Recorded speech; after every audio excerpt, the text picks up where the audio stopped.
Right, I just want to show you how to set a service light, do a service light reset. So one thing that we do, we switch the ignition key off. So the ignition key should be off. That's the first step.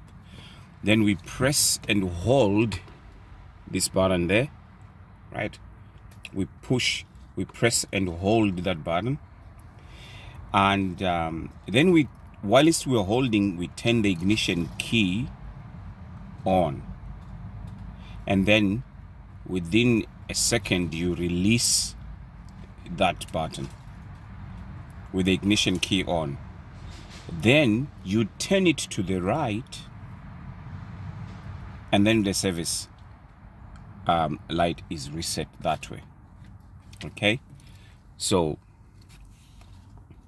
hold it down. In the first place, before I even hold it down, let me show you can see the spanner, for the service.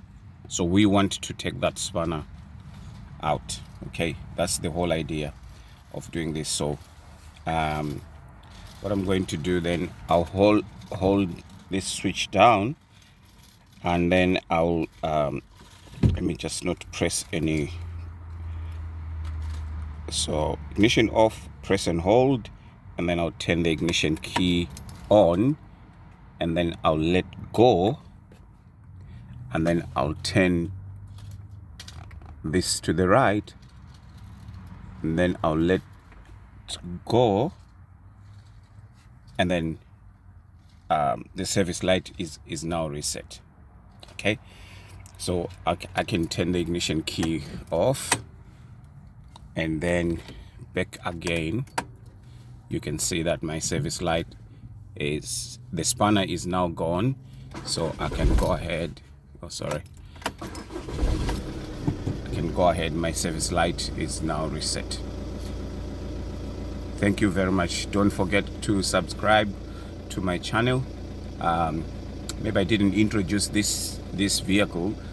It is it's a Skoda Octavia, and it's a VRS, and that's how you reset, the simple steps of resetting the service light. Hopefully this is going to help somebody. Thank you very much for participating and using my channel. Please give us comments, and don't forget to click that notification bell so that you don't miss any videos from me.